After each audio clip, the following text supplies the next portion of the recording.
That's right. What's going on, everybody? It's your boy, Dead on Dave. Welcome back to Dead on Dave Productions. Welcome to your daily focus, and welcome to Monday Night Raw review. That's right. We're going to do a Monday Night Raw review. It's time because it is Tuesday, so obviously that makes sense. We did a Monday Night Raw review. Pretty damn good Monday Night Raw, I would say. I was pretty happy with it overall. A lot of fun. I don't feel there's a lot of downtime in it, so we're going to get to the copious amounts of notes here in a moment. A couple quick things to get out of the way before we start. So I want to thank everybody for their support as always here on the channel. I hope that most of you guys also check out everything we do over on Joe Cronin's channel, on the Joe Cronin Show. Every Monday night directly after Raw on Spectrum Gaming 617 until his Joe Cronin Show flag is lifted, which is coming up really soon, actually. And we can go back live on that. We had a really, really good show last night with Jesse J, Joe Cronin, and even the great Graham Hull showed up, and there was just insanity all around us. It was a good show. It was a lot of fun. Talked about a lot of things, and Raw was really good, and that kind of helps to feed a good show, is when what you're talking about is really entertaining. And this was a really entertaining Raw. It was the best wrestling in the world on display? No. But there was good wrestling. It was decent wrestling. And the promos last night were so good, and everybody seemed to really be on their A game when it came to that. I mean, there was some hokey stuff, and I'll get into all of that. But it was just a really, really strong show. So make sure you're checking out everything that happens because of these shows. I'm all messed up right now. Sorry about that. If you want to support this channel, because I'm always thanking you guys for all the support, and it's always greatly appreciated. But if you want to get more involved, you can make memes that you see I display on each and every show. And you can send those memes to me right here on YouTube. You can send them on Twitter at DeadOnDaveV, or you can even Facebook it to me on Facebook.com/ThisGuy'sTakeOnIt. And or you can direct it right to me on Skype, David Vancura, DavidVancura. So that's one way to get involved. Also, if you want to be on the show in another way, I do the 5 random questions every now and then. So if you have your Skype on and you have added me, you never know when I might give you a call and ask you 5 random questions. And not only that, at the end of those 5 questions, I give you a chance to ask any one question you want, as well as a little bit of revenge against me and all of my terrible, terrible questions.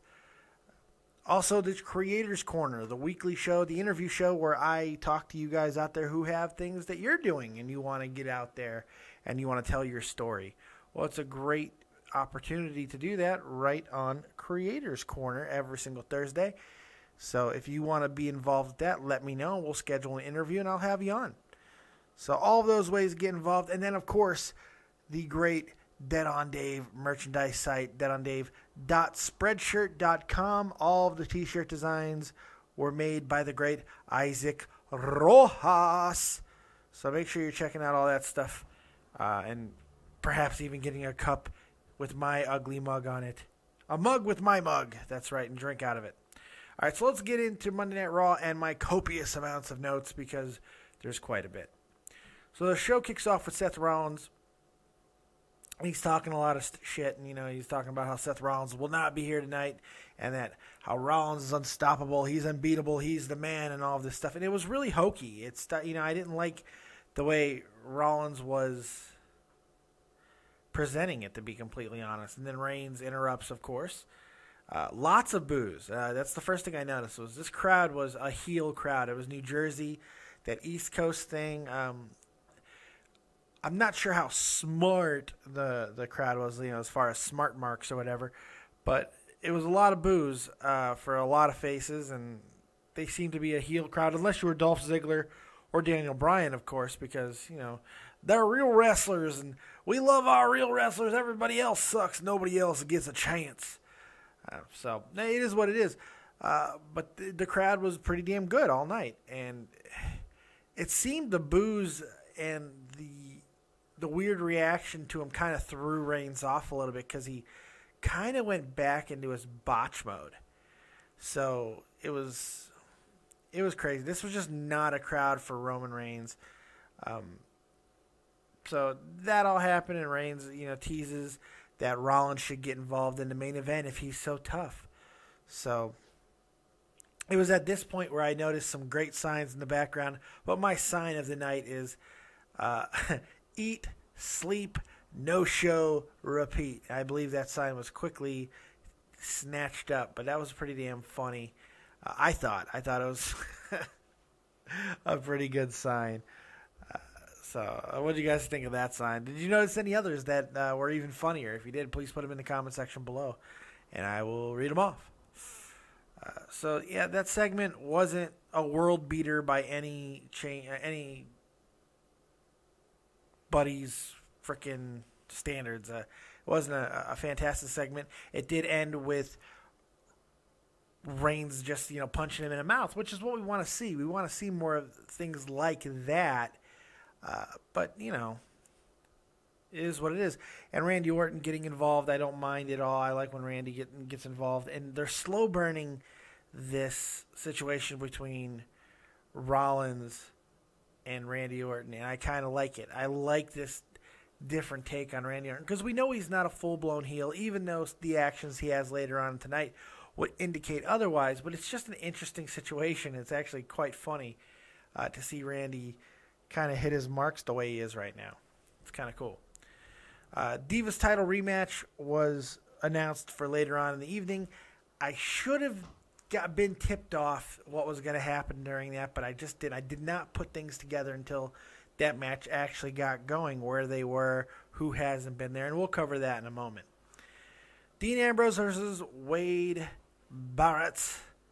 R-Truth on commentary again, and my God, give Truth a mic all the time and just make him a little silly or whatever, but I love this R-Truth. I'm really enjoying this zany, crazy, doesn't really know words. I mean, they kind of paint him as uneducated and stuff, which, is a little messed up, but it's also really funny.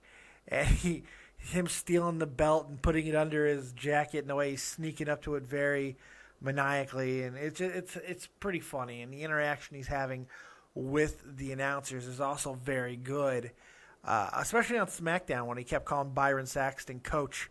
I think that's Coach, I love you on ESPN, man. Chris Berman is the man. Oh my God, are you kidding me? It's great. It was very, very funny. So the match is going on between Barrett and Ambrose.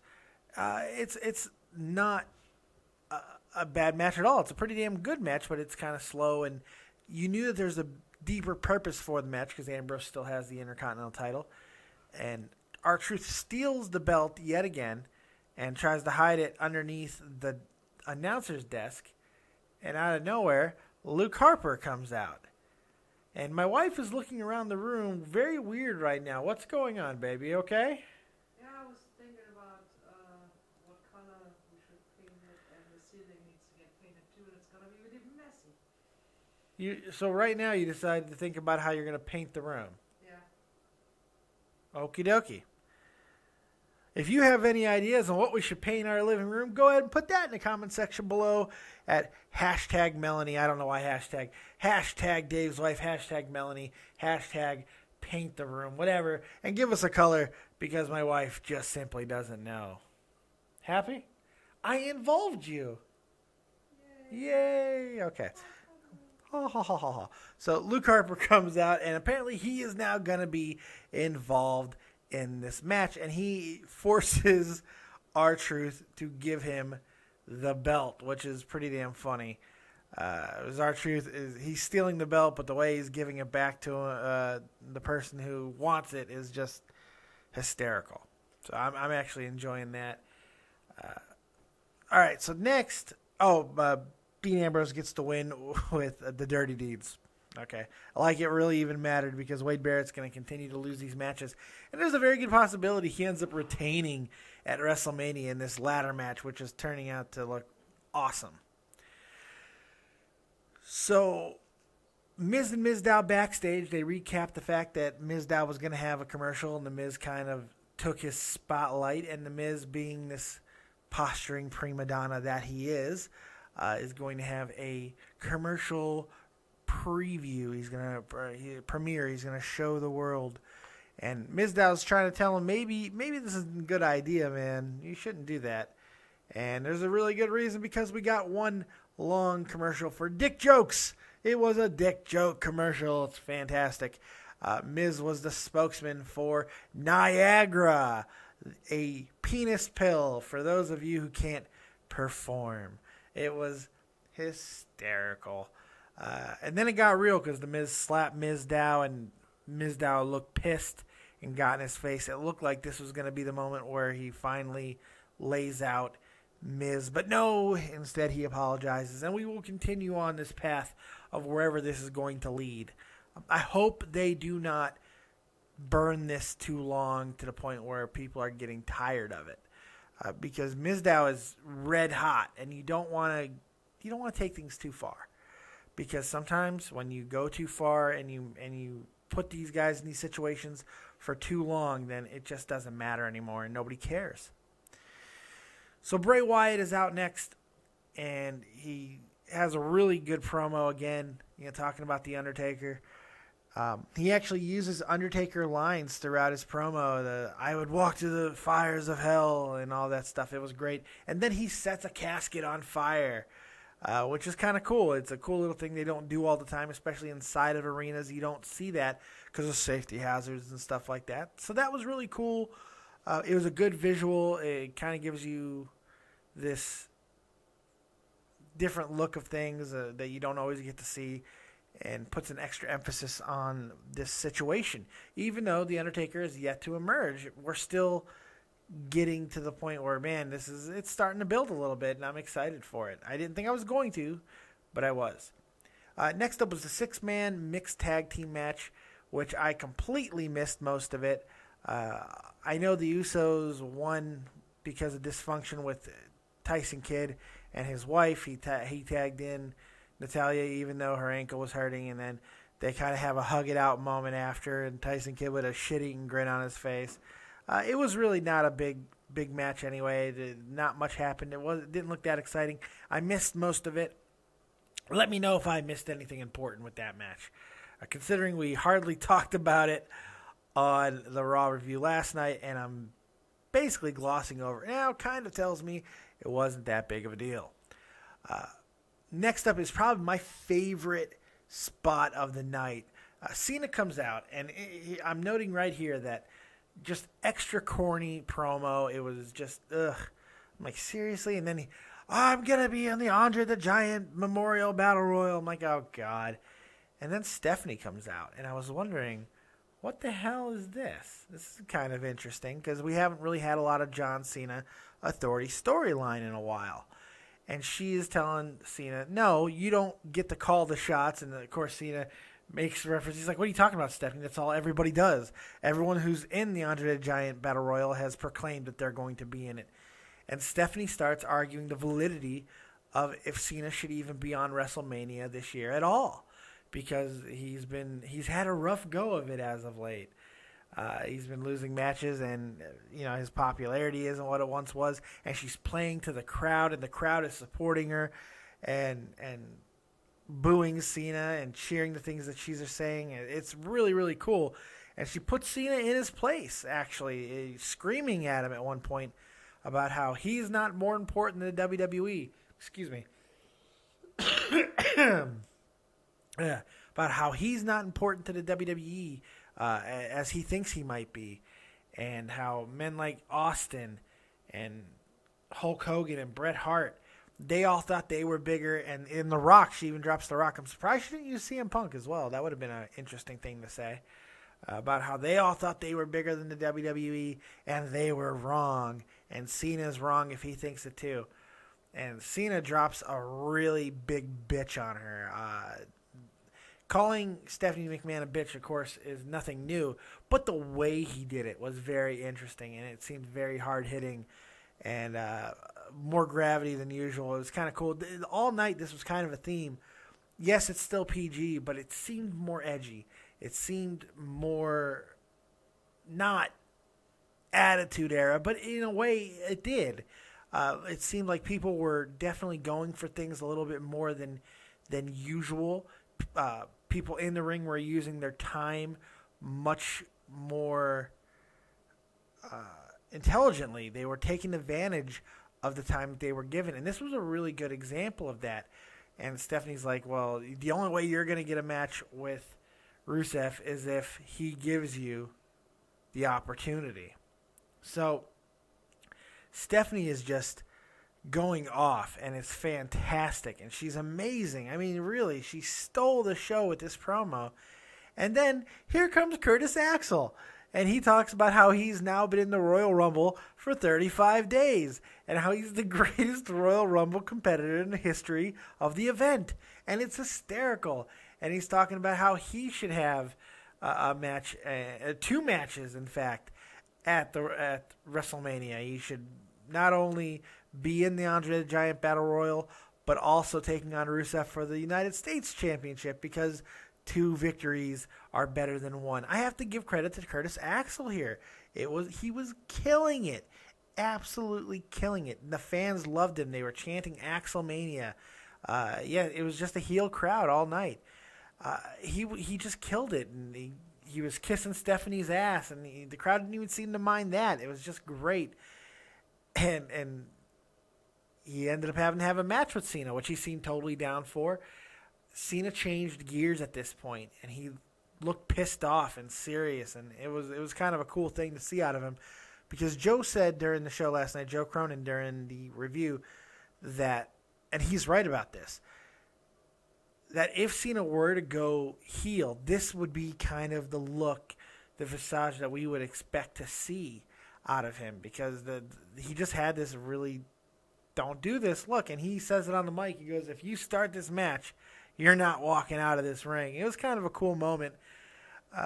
Did anyone else catch that during the match? That did not last very long, by the way. Cena did destroy him. At one point, Curtis Axel hulked up. Did anyone else notice that? That was great. He had a short little hulking up moment. It was fantastic. Axel doing everything he can to get over, and I'm hoping that he gets a little bit of a payoff here at WrestleMania for his hard work, because it is a lot of hard work at what he's doing. Rusev is out next after the match to taunt Cena, and I have to give Rusev a lot of credit here. His mic work is getting better. His ability to read and work a crowd is getting better. It's something that I noticed, and it could be because the crowd was so against Cena and so heel-oriented. I'm not sure if that's the case or not, but I've just been noticing it recently that Rusev has gotten so much better in these things, and it's cool to see this evolution of a character right in front of us, because I'm starting to be convinced that Rusev can be a top heel without any extra bullshit, without maybe when the Russian thing does eventually go away a little bit, which it will. We all know that it's going to at some point. When that happens, I'm becoming confident to know that there is something more there for Rusev. So Rusev ends the segment by saying, John Cena, you will not get your match. It's a no. And he worked the crowd really well, and Cena's dejected and blah, blah, blah. So he's going to have to figure out another way to make that happen. One suggestion on the Joe Cronin Show Monday Night Raw review last night was Cena should threaten the Russian flag. And I'm like, yeah, that's exactly what we need. We need Cena with a friggin' match right underneath the Russian flag, threatening to light it on fire. That's a great idea. No, you can't do that. The way the media freaked out because Big Show pulled down an oversized Russian flag. Can you imagine if, like, Cena had the damn flag on the ground and was going to drop shit on it or something? You know, kind of like what Rollins did, threatening to kill Edge, which was fantastic. It can be the same kind of way, but with, like, shit. I'm going to drop the shit on this flag. I don't care what you say, Rusev. You don't want this to happen. And he could just keep saying Rusev over and over, like Rollins kept saying John. It was great. I'll do it, John. You should know me better by now, John. It was great. So next up, Triple H, and he comes out, and something happened earlier during the right before Triple H came out. They played a backstage promo or a vignette of Sting, and everyone was kind of talking about Sting, and Booker said something to the extent of he knows Sting, and Sting wanted to come to the WWE before, but he seemed to always be blocked, and he questioned if Triple H was responsible for that. And I thought that was a cool thing, and I remember when I saw it, I was like, man, and when I heard it, I was like, man, they really should use that, because Booker T being an important WCW figure, it makes a lot of sense. Well, Triple H comes out, and that's the exact way he goes. He brings Booker T into the ring, and he says, I heard what you said. Would you like to explain that a little bit? And Booker, who is still not fantastic on the mic and says a lot of the same things over and over, tells him, Sting is a stand-up guy, and he wanted to come here, and he's just wondering who kept him out, who blacklisted him. And Triple H goes on this fantastic tirade about how Booker T is just like all the internet marks who think they know the industry and think they know the backstage politics, and they don't know a damn thing. Triple H was fantastic. Yet again, when is this man going to get the credit he deserves for the stuff he's doing on the mic right now? Because he's killing it. Him and Stephanie, absolutely killing it. And it was a great promo, and he's talking to Booker T, because Booker T keeps using the word control about how Triple H is used to controlling everybody. You can't control Sting. And then Triple H goes off of that and says, control's a funny thing. Being where I am in the company, I have a lot of control. So thanks, Booker T. You can go back to your seat. Oh, wait, by the way, you're fired. And he fires Booker T, which is just heartbreaking. Booker T took it. He sold it so well, this dejected look on his face, and then going back and collecting his notes and walking to the back. And then Triple H, no, Book, I'm just kidding. No, you're not fired. I love what you do. I thought that was really cool.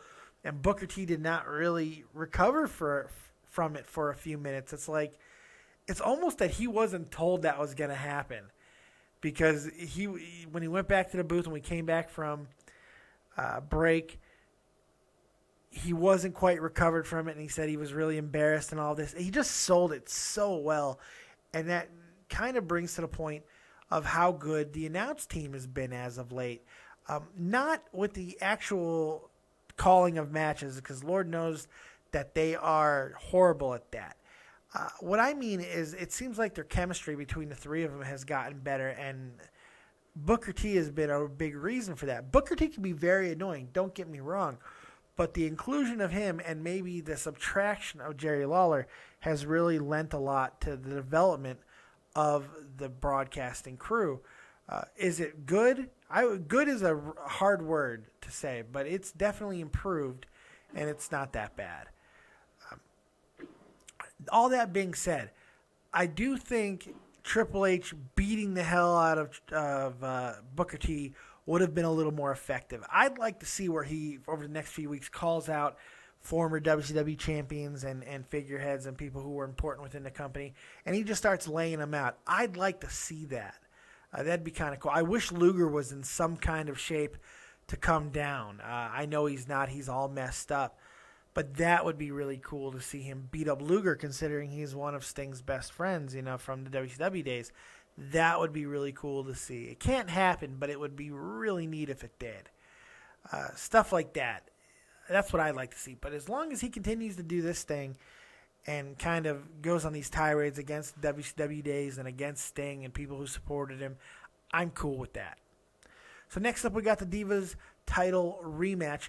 And you know what? The first thing I noticed after the match was going for a few minutes, they were giving this match more time. And it was a decent match. Paige really can go. We know that. And her and Nikki have developed a really good rapport in the ring with each other. And they work well and do good things into the ring. And they had a good 7 or 8 minute match it was entertaining. It wasn't boring, and Paige really started to get the upper hand. And in fact, it looked like she had the match won, and then disqualification because Brie comes in, of course, and now they're beating the hell out of her. And as soon as I noticed there was going to be a DQ, everything started clicking in my head of where they were and who hasn't been around. And then the crowd starts chanting AJ, and then out comes AJ Lee to make the save, which makes so much sense. She's a Jersey girl, so it made complete sense, but I didn't hear anybody predicting her return because of all the things that's been going on in the back. Of course, with this ongoing CM Punk saga, how much is that going to affect her future? And her going after Stephanie McMahon on social media, you had to wonder, what is AJ's future going to be? And now she is indeed back and obviously thrust right into the WrestleMania plans. Now, whether that's going to be, she's going to be part of this match, I'm thinking Fatal 4-Way, the two Bellas versus Paige and AJ. I'm thinking that would be the best way to go, but I have a feeling we might get a tag match instead. And I have a phone call, but I'm going to go ahead and pause this. Sorry for the brief interruption. I know you guys really didn't notice it, but I had to because I had a phone call. So anyway, AJ Lee now directly into this situation, and a lot of people weren't expecting that, but I'm glad she is. It gives more versatility to the situation, and hopefully we'll get to see a Fatal 4-Way because of it, even though I don't think that's going to happen. It'll probably be a tag match, which is kind of lame, but who knows? We'll see what happens. It'll be an interesting thing either way, just to have AJ back into the fold. What do we think is going to happen there, guys? What do you think? Do you think it's going to be a tag match, or will they do something with AJ and getting her involved into the title picture? Either way is a really good idea. And backstage, they had a little backstage situation where it looked very awkward. AJ and Paige kind of didn't sync together very well in what they were saying, and Paige was using like the hashtag Give Divas a Chance and all that stuff, but it didn't really work. It wasn't a very good promo back there. So, all right, now here's what I wrote for the next segment. I was like, oh God, the Daily Show segment. Oh my God. I did not think there was any way this could work. They had a full Daily Show set up in the ring. Seth Rollins telling terrible jokes, hosting the Daily Show, and it didn't look like Stewart was going to show up, and then he does. Stewart comes out, and he's being hammy to the crowd, which is fine. He's a Jersey guy as well, so that was kind of cool. And he something amazing happened. He grabbed the mic, and he absolutely kills it. I mean, he kills it. He was so good. The things that he was saying things from wrestling history and using really good examples and not flubbing lines. And he was talking shit about J&J. I mean, everything was working so well. He was just clicking and talking and taking jabs at Rollins and, basically telling him to be a man, which was kind of cool. And then it pissed off Rollins enough to the point where he actually puts his hands on Stewart, which was neat. And then Randy Orton comes out for the distraction, and Jon Stewart takes advantage and kicks Seth Rollins right in the hoo-hoo sack, and it was fantastic.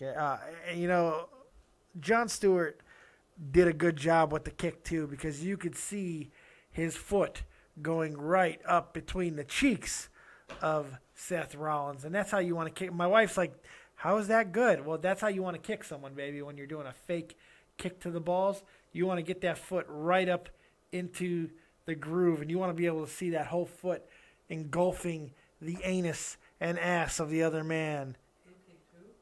Jon Stewart, the host of The Daily Show, kicked Seth Rollins right in the veggie-sacks. Why? Because Seth Rollins is much bigger than he is, and Seth Rollins was going to beat him up. They were supposed to fight? No, they weren't supposed to fight, but they were talking shit to each other, and then, He's old and brittle. He is old. John Stewart is old and brittle. But he was really funny. It was a really good segment. And it worked. It worked really well. It did a lot of things. Then he did a backstage segment with Renee Young, and he just wanted to get the hell out of there because he was talking about how unsecure the hallway looked. So that was pretty funny.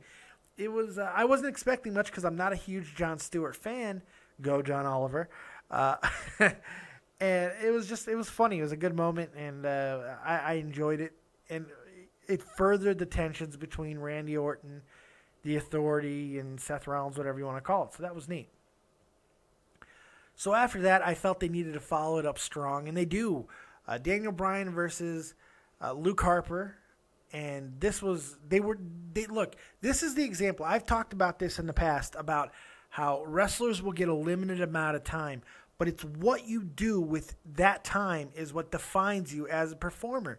Now, some people would counter, well, they get told what to do. Well, maybe they do get told what type of a match to have or whatever, but when you're getting told you got 7 or 8 minutes, go wrestle. And Daniel Bryan and Luke Harper said, okay, here's what we're going to do. We're going to do these spots, and it worked. Everything was working. It was a very good match. Bryan took some hard shots, and I'm getting less and less concerned about Daniel Bryan and his fragility by the week because he's convincing everybody that he is back 100%, and that's really good news. Luke Harper is looking like the guy he did a few months ago, and it's very entertaining to see all that happen. It's a good match. R-Truth back out again, stealing the Intercontinental title back. What is going on, my babe? Oh, my God, another phone call. I'm going to lose my mind. R-Truth is sorry I got distracted again. R-Truth is stealing the Intercontinental title, and then Dean Ambrose is trying to get it back. And the match between Daniel Bryan and oh God, where the hell was I? Daniel Bryan and Luke Harper ends abruptly because that's right, Wade Barrett comes and tries to take his title back, and then Luke Harper he gets the title back because R-Truth stole it. And it was a very funny moment between Luke Harper and R-Truth because R-Truth just lays the belt back on the ground and just hoping he could just scoot on by after that. And that didn't work because Luke Harper lays him out, and that was kind of cool. And then as Luke Harper is leaving with the belt, it looks like he is going to keep the Intercontinental title even though he's not the champion. Ziggler comes out and super kicks him, and now he's holding the Intercontinental title. And Daniel Bryan's doing the yes chants, and they're super, super over with the fans. It's a very interesting situation, absolute insanity. And it looks like this match has now officially got 6 people in it, but I have a feeling now it might go to 8 people because I think Sheamus is going to be involved. And what about the 9-time Intercontinental Champion and the guy who brought in the ladder match, Money in the Bank idea to WrestleMania, and this would be very much like that match, Chris Jericho. Adding him into the match is not a terrible idea. So it could go as many as 8 people, and it would be pretty damn cool to see how they decide to work that. So is that something you'd want to see? Do you think there's too many people in this match, or is there not enough? There are some concerns that there's not enough people in the Andre the Giant Battle Royal, but that's simply not the case. There's plenty of talent to go around. Let me know if you find her. Yeah. Sorry, I was talking to my wife there. So yeah, it's a very interesting situation with the Intercontinental title. One of the potentially the best match on the WrestleMania card, which I did go through the card yesterday on the Monday show, the preview. If you have yet to watch that, I run through the potential WrestleMania card, which is about 10 matches. It was a pretty good show, so you should check that out.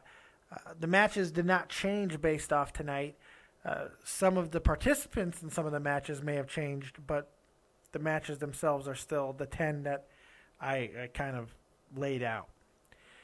So after that, Alundre Blaze gets her Hall of Fame induction announcement, and I love the fact that they went through the entire history of Alundre Blaze and Medusa and showed her trashing the title. I thought that was cool when she threw the title in the trash on Monday Nitro. I thought that was a really cool thing to do, showing that it's not something they normally do, but I think it was important because of all the controversy that Alundre Blaze has brought upon herself. So it was pretty cool.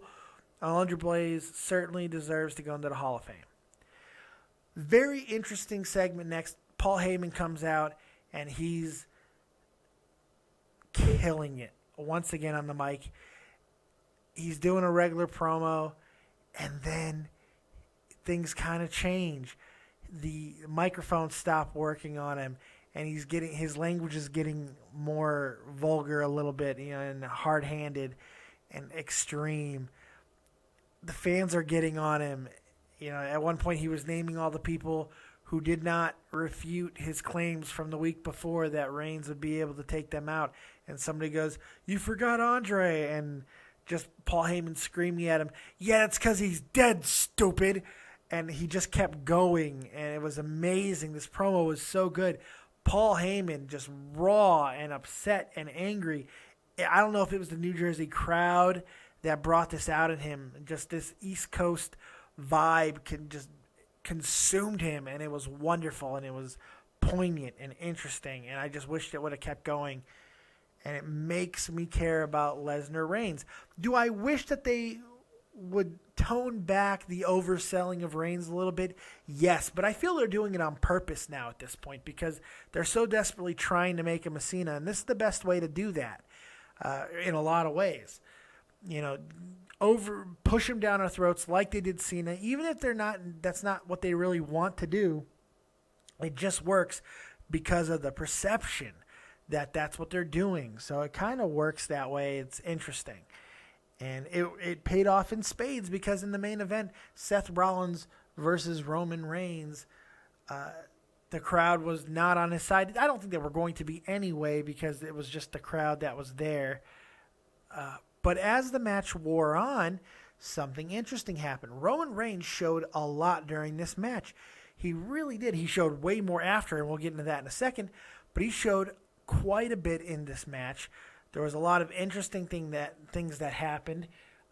He used moves he doesn't normally use. He showed the athletic ability that we like to see. Seth Rollins was Seth Rollins, of course.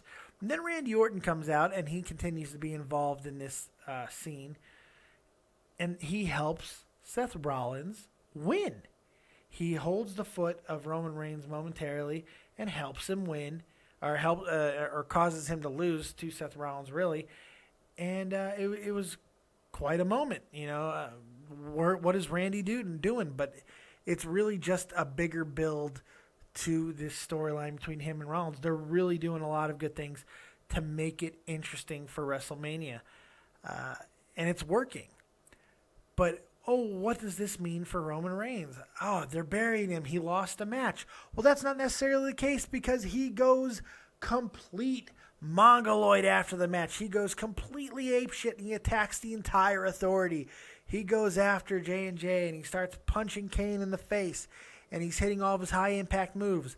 And then in an unbelievable spot, he leaps the top ropes over all the way onto the ground and takes out the Authority. I don't think many people thought Roman Reigns had that in him, but he did. And then he gets back up quickly and is able to do something even cooler.